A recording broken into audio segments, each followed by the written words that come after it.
the Demilio experiment failed. Now they just won't go away. There's probably one thing that comes to mind when you hear the name Charli D'Amelio, and that's TikTok. In March of 2020, she became the #1 most followed TikToker in the world, and for most of you, that's all she will ever be. However, her and her family have tried just about every career. Whenever I think of Charli D'Amelio, I think of Mark D'Amelio. He's like the first person that enters my mind. Just Mark. Good old Mark D'Amelio. I think about his hair. Imaginable since their meteoric rise to fame, yet they are still known as being famous for nothing. Today we are going to look at the incredible story of a normal American family who was launched into fame for no reason, and how they are destroying their family trying to entertain an audience that does not care about them.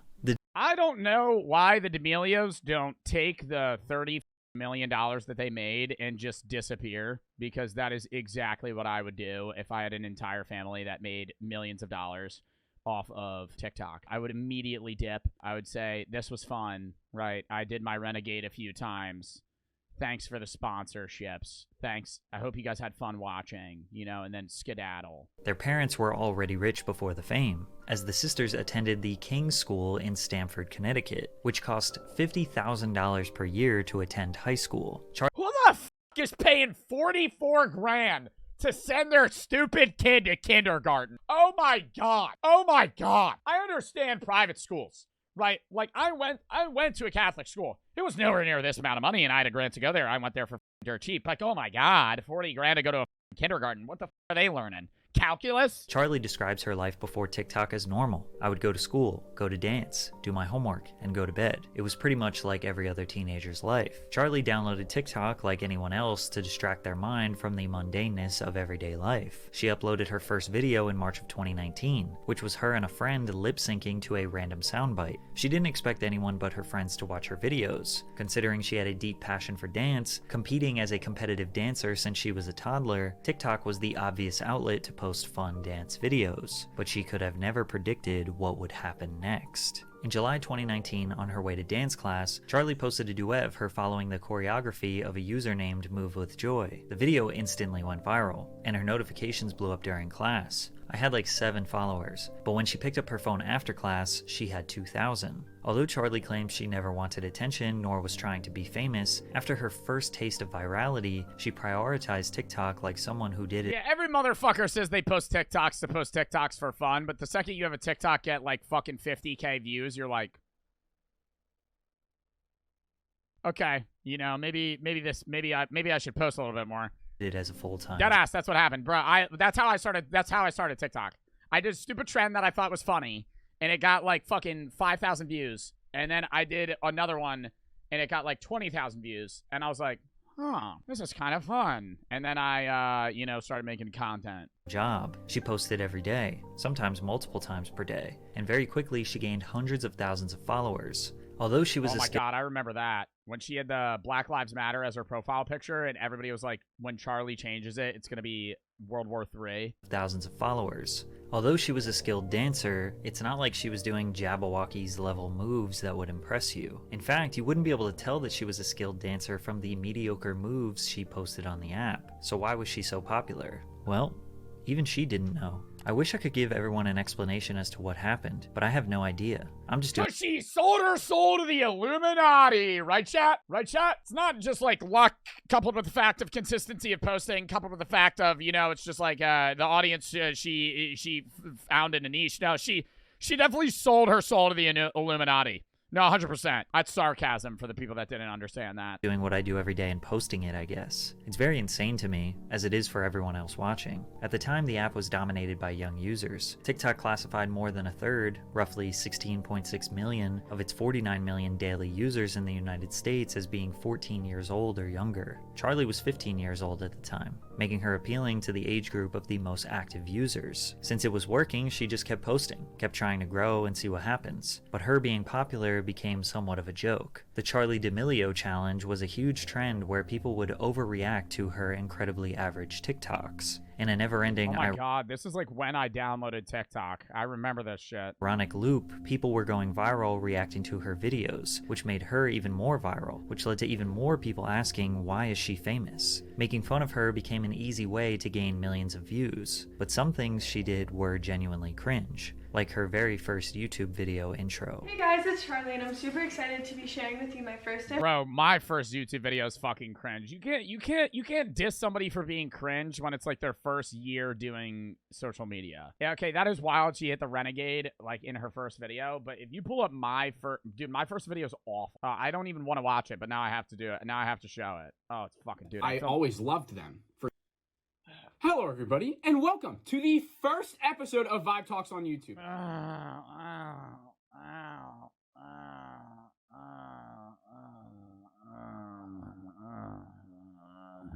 Every YouTube video on my YouTube channel. As you can imagine, this became a huge meme. Hey guys, it's Charlie and I'm super excited to be sharing with you my first ever YouTube video on my YouTube channel.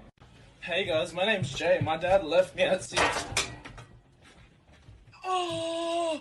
Not many people were making money on this app at the time, but in 2019, being a full-time social media personality was a realistic career path, so she definitely had that in the back of her mind and kept pushing along. Yeah, they had like no sponsors. She blew up before they had like brand deals. Like TikTok was just literally a social media app with like no monetization capability at all for the first until like fucking late 2020. In October 2019, she performed a dance called the Renegade, which was a popular trend. God, remember the content houses? Oof, I remember making a video about that. The fucking, it was like Bryce Hall, they had the Sway house and the TikTok house, and they all wore like white shirts. Coinciding with the K-Camp song called Lottery. The simplistic moves made every teenager on the internet want to give it a try. She was already popular, but this exploded her to over 5 million followers on TikTok. Lottery became the first sound on the platform to reach 20 million videos. If you were unfamiliar with the app, you would think this was the only TikTok. Oh, this is brain rot. Nah, this is brain rot, to bro. reach 20 million videos. If you were unfamiliar with the app, you would think this was the only TikTok. Wow.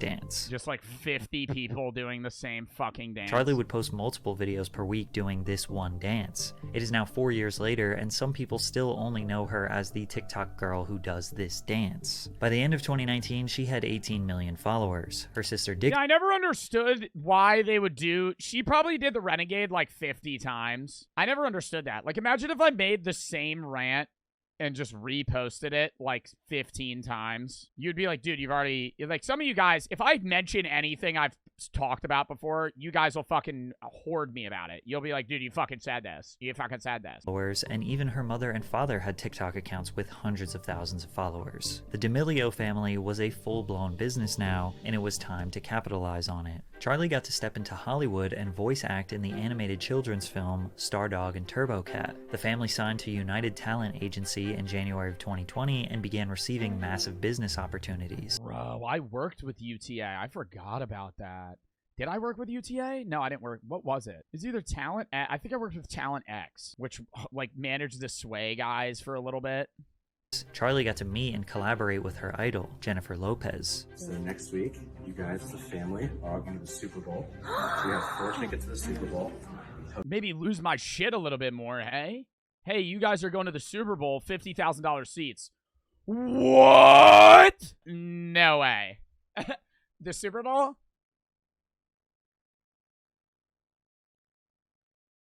There was probably already pre-planned. That's why the reaction was a bit lackluster. Airfare, going to every single event, and you get to go spend time with J-Lo and meet J-Lo and hang with her. Okay, there it is.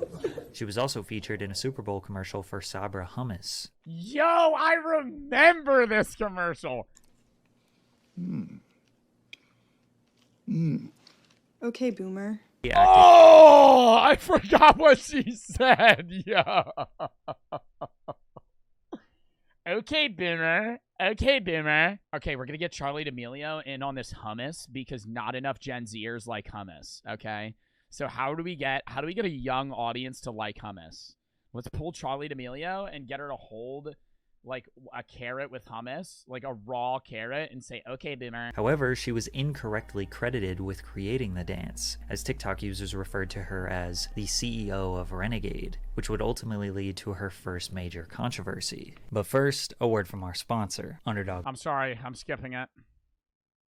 Source. The Renegade was created by 14-year-old choreographer Jalaiah Harmon, who designed the dance in September 2019 and posted it to her Instagram, a month before Charlie recreated it on TikTok. I was happy when I saw my dance all over, she said, but I wanted credit for it. What added to the uproar was that Jalaiah was a young black girl who many felt was being overshadowed in a market filled with white teenage girls like Charlie and newcomer Addison Rae, who stole her dance and profited immensely. Unless you have a copyright for the dance, then nobody can technically steal it. However, there are Well, you should still give video credits. countless examples Dance of credits. influencers Oh my god, the backpack kid. who gained a career from creating one dance, but then never figured out a way to make money from other people doing the dance. Charlie, through a publicist, said that Yeah, but this kid didn't even come up. Did he come up with a floss? Isn't the floss just a modified version of the Carlton? one dance, but then never figured out a way to make money from other people doing the dance. Charlie, through a publicist, said that she was so glad to know who created the dance. I know it's associated with me, she said, but I'm so happy to give Jalaiah credit. Shortly after the New York Times article was published, Charlie posted a video to the TikTok performing the dance alongside Jalaiah and Addison Rae. Now it's considered standard practice to put dance credit, or DC, then tag the creator who originally made it in the caption.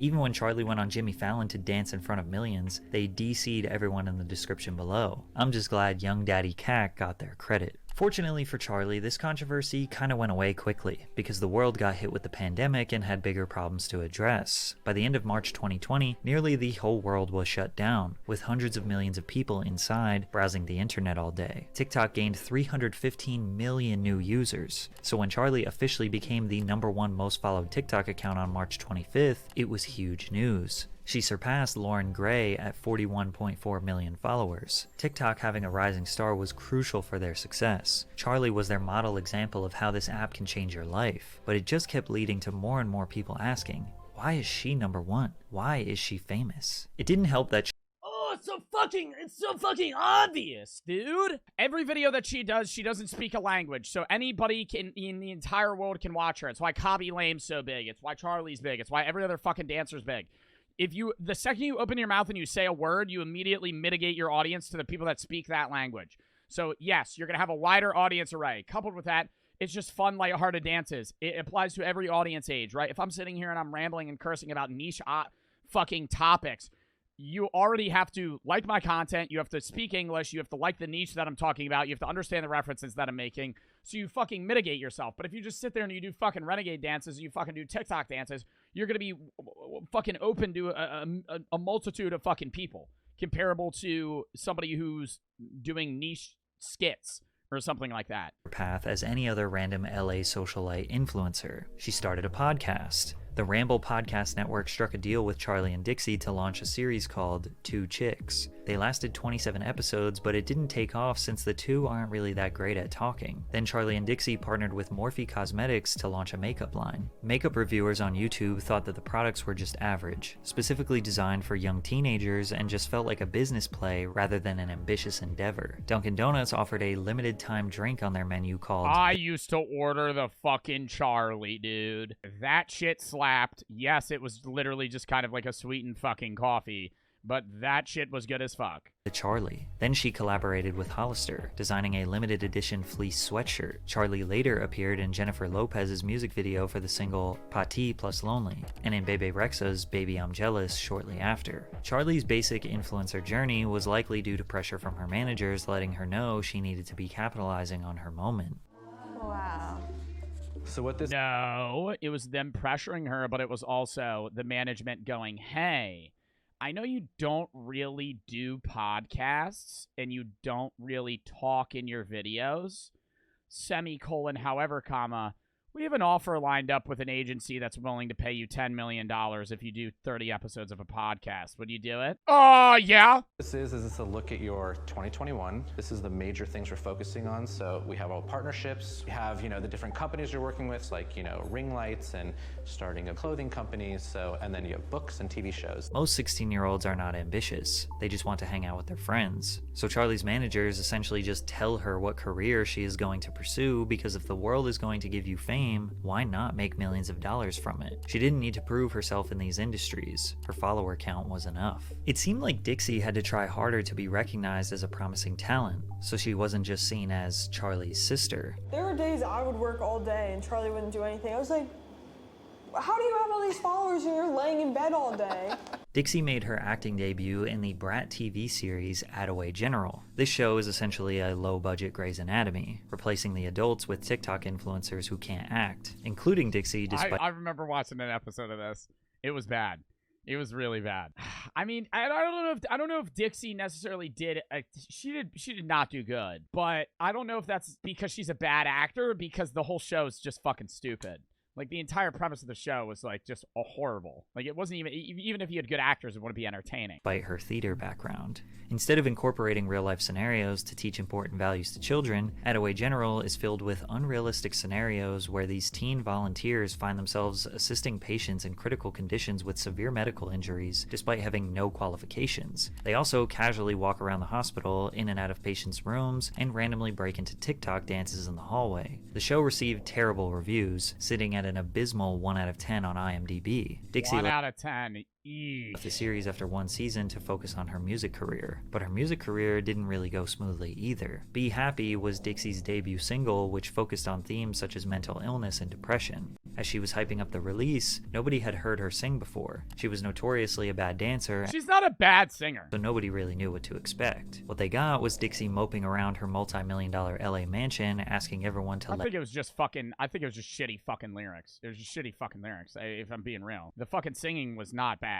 The voice was good. The lyrics were terrible. If you had a better song, she would have done fine. Let her be sad. It was your standard formulaic pop song with Rebecca Black Friday level singing. Despite the memes, it gained 100 million views on YouTube and charted in multiple countries, including New Zealand, Ireland, Canada, and Scotland. The song was later certified gold, prompting a remix featuring singer-songwriter Black Bear and rapper Lil Mosey. And although many expected her to tuck her tail and quit music, she did the opposite. Dixie signed a record deal with record executive L.A. Reid's label Hitco Entertainment. For the rest of the year, she released 3 more singles: Naughty List, a Christmas song with Liam Payne, One Whole Day featuring Wiz Khalifa, and Roommates. That one wasn't bad. I feel like that one wasn't bad. I feel like I've seen this fucking music video. And Roommates. She's consistently kept releasing music over the years, and her singing has gotten much better. Sugar-coated all my pain, couldn't help it, I was just a kid. You know, see, she's a good singer. It's just you need to have good lyrics for a song to not blow. Unfortunately, her first impression was so mediocre that closed-minded people probably don't want to give her music a second chance. Teenagers want independence. You gotta have a good opening with those things, especially if you're a social media influencer going to music, because that's like, it's stereotypically what every social media influencer does when they don't know what to fucking do.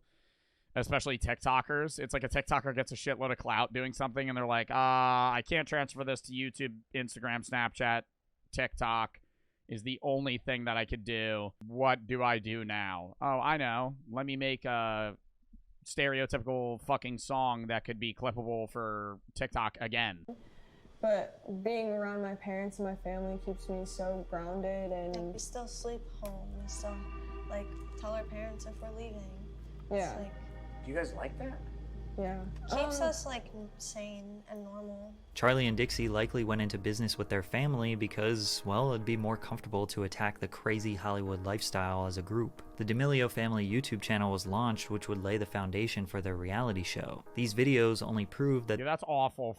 4,000 views for 1.5 million subs. That's like a YouTube Shorts channel ratio. For just any other ordinary family. It also sparked their first major controversy together. In November 2020, Charlie lost roughly 1 million followers after posting the first episode in a new series series called Dinner with the Demilios. The series was intended to feature the family eating a meal with a different surprise guest. In the first episode, the Demilios sat down with James Charles for a paella dinner prepared for them by private chef Aaron May. The dish, traditional to Spanish culture, contains snails. Dixie picks up the snail, repulsed by the idea of eating it, and the chef tries to convince her to try it. This is what happened. See? It sometimes happens when...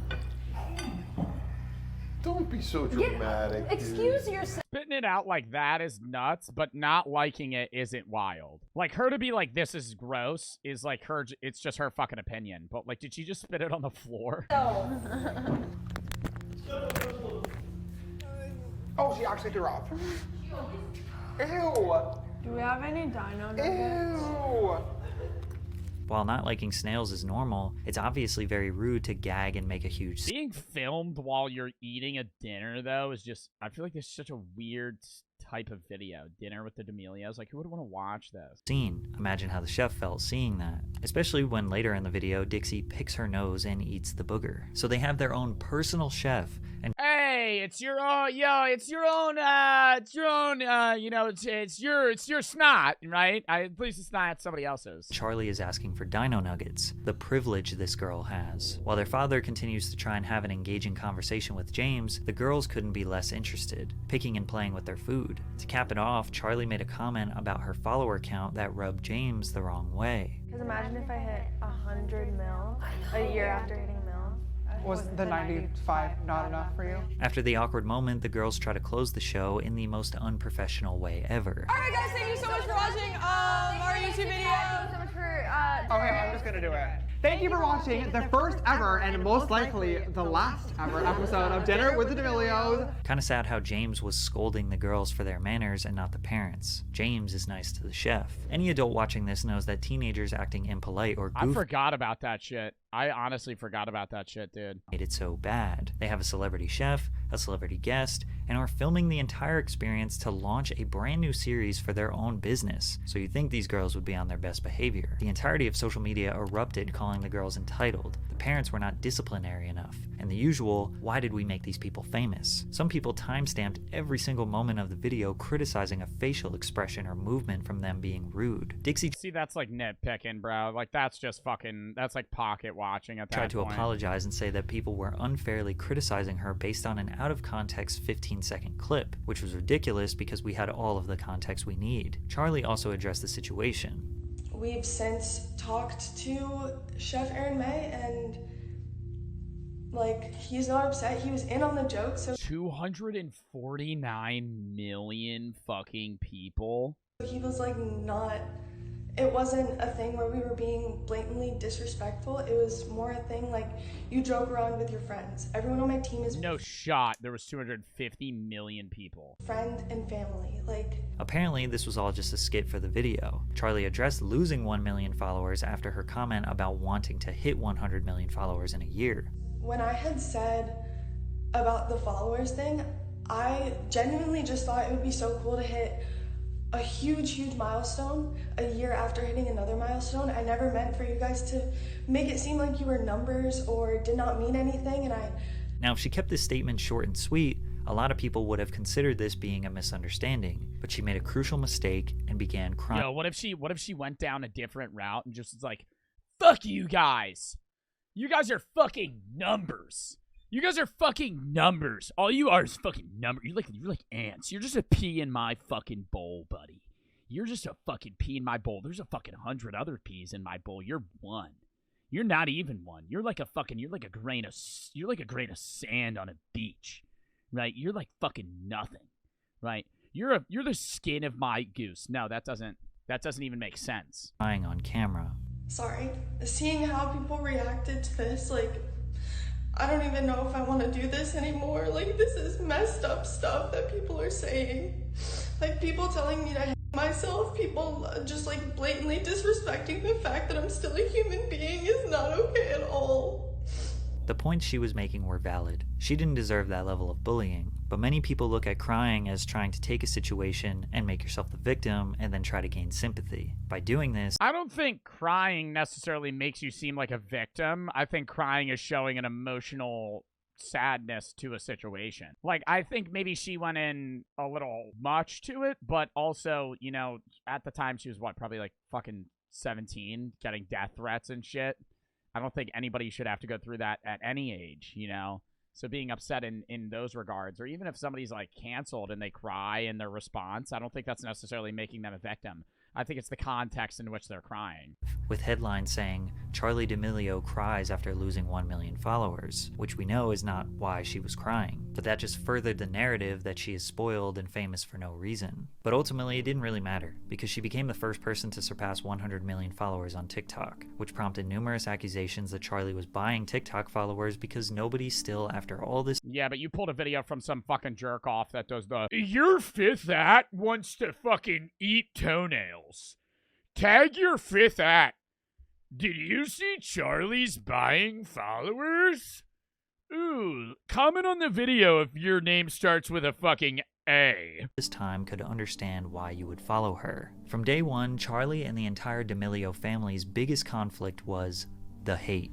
If you have followers, you're not considered a person. You're just a thing that people get to judge and objectify and call names and bully. So it's like they don't expect— Dude, but she brings up valid points. Like when people get internet clout or any form of fame, you're automatically not as human as somebody else would perceive a friend or somebody they've just met in public. It's a valid point, right? When somebody has clout, you treat them either really good or really bad accordingly, and not just like a person, right? Like, you meet somebody in public, like, it just not even just necessarily like parasocialness or something like that.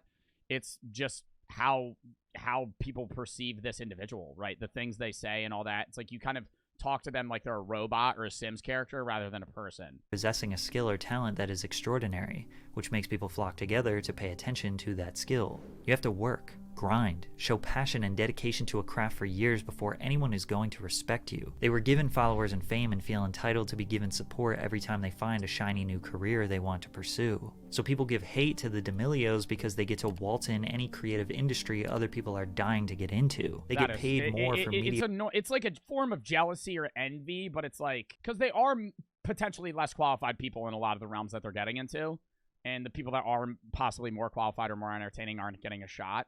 But I don't think, like, Charli, I think Dixie should be allowed to be in the singing realm, and Charli should be in the dancing realm. Like, it's fair. Mediocre work than experts in their field. So it's not surprising the world wants to hold them to the same standard as experts, since they are getting paid just as much as them. Charli became a New York Times bestseller after writing a book called Essentially Charli, The Ultimate Guide to Keeping It Real, which covered topics of identity, cyberbullying, social media, and body image, as well as Charli's childhood and family life. Best-selling author, voice actor, professional dancer, podcaster, YouTuber, clothing designer, makeup designer, chef, musician, all within 2 years of being famous. She tried everything, but was committed to nothing. So the only thing left to do was start a reality TV show. The Demilio Show premiered on Hulu in September of 2021 and was an immediate success. It became the most watched unscripted series among all first season titles in the genre on Hulu. Season 1 was them, unsurprisingly, becoming famous and dealing with the overwhelming amount of hate. They even put hate comments on the screen whenever the girls do anything, waking up in the morning reading hate comments, trying to predict the criticism they will inevitably get. This is just giving haters more power and will ultimately make them want to comment more. But this is the only setback that the Demilios have ever faced in their life: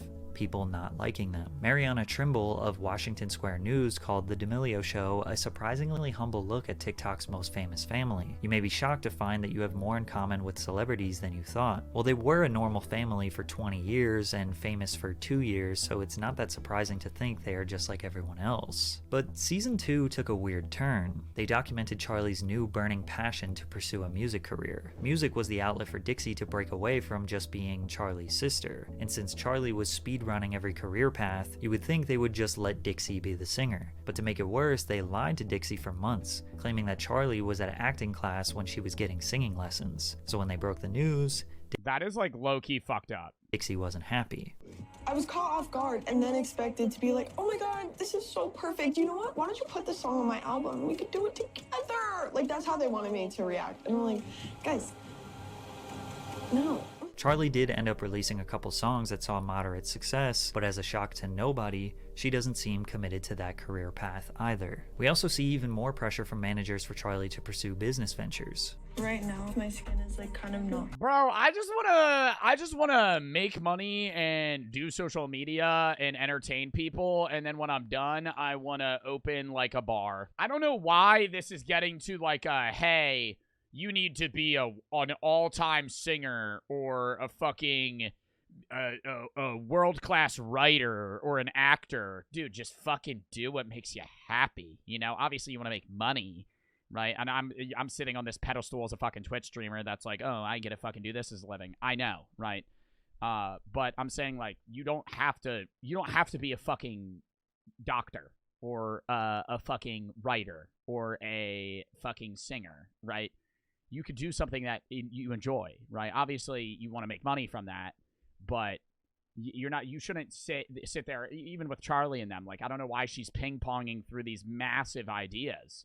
Like, why can't she just do TikTok, maybe make YouTube videos, and then do whatever the fuck she wants on the side? It's like her management or her is having this, like, weird fucking emotion that she needs to fucking accomplish all these things in life. Dude, like, when I'm done social media, I'm going to open some sort of business. Do I know what the fuck that is? No. But am I going to get into a realm that I think I could make money and also possibly have fun? Yeah, right? And I have the fucking privilege of being able to make money doing something that's very entertaining and fun. But not everybody has that. But alternatively, the people that have it especially shouldn't be forcing themselves to go into alternative career paths that they don't like, right? A lot of people that don't have money are doing jobs that they don't want to do because they have to. But she's in a realm where she can do whatever the fuck she wants. Why is she making herself get through these careers that she hates? Been the best, so I feel like just getting my skin fixed, because it's like really bad right now, and I don't think it's fair of me to be like, use my skincare.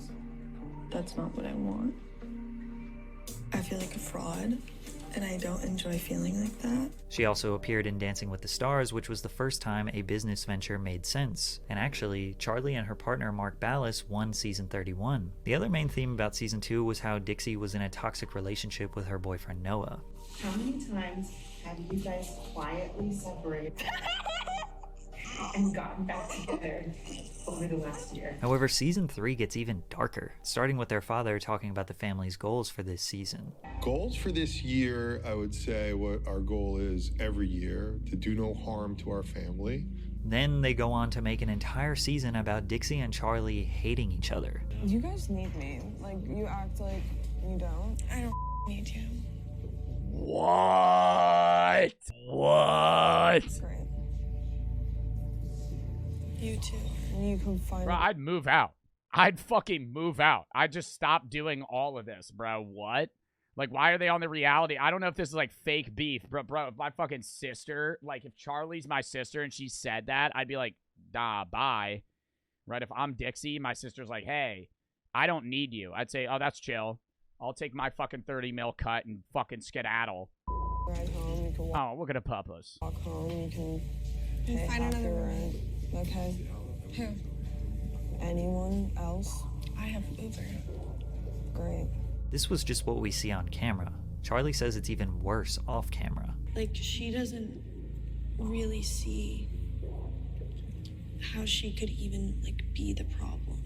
Like, the cameras see a mild version of it. Like, no one actually sees how it is, like, all the time.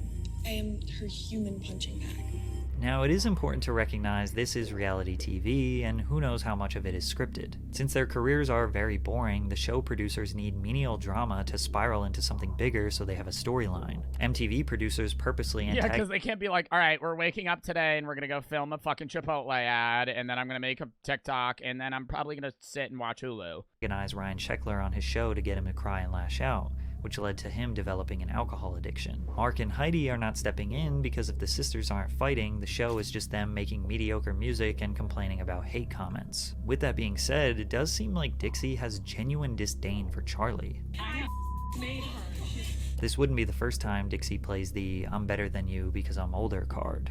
I get, like, for you, it must be really exciting because, like, I always came in first, and, like, now you finally have your time to shine. No, I think it's so cute that you riding on my coattails, like, really worked out for you. No, I mean, like, that was your whole life. I mean, 2 years compared to 18, it's, like, really different. Yeah.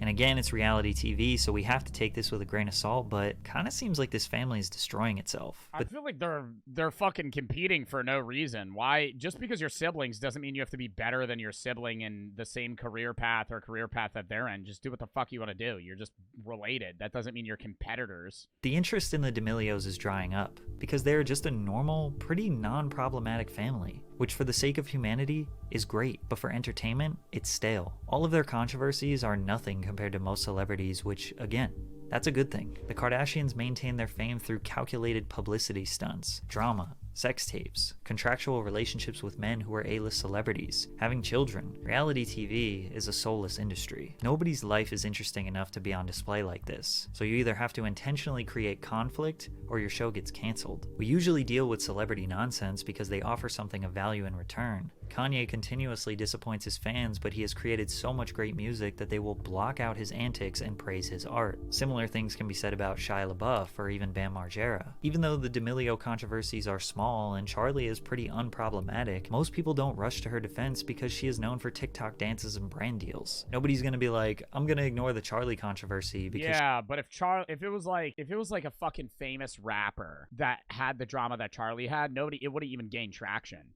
Just because it's like, the more you provide, the less people care about certain things. she drinks Dunkin' Donuts coffee so well on her TikTok. It seems like this family is trying to force themselves to be something they are not, and it may be destroying them. Forbes reported Charlie made $17 million in 2021, and their family company is worth $100 million. They have won the American dream. The already rich family got even richer. These days, Charlie's comment section is flooded with people who say she fell off. She doesn't get millions of views and likes anymore. First it was famous for no reason, now it's not famous enough. It's never going to end. Ignore the hate comments. Why let Hollywood destroy your family for their entertainment? That's facts. Wow, that was gaslighting. Honestly, dude, that guy was spit.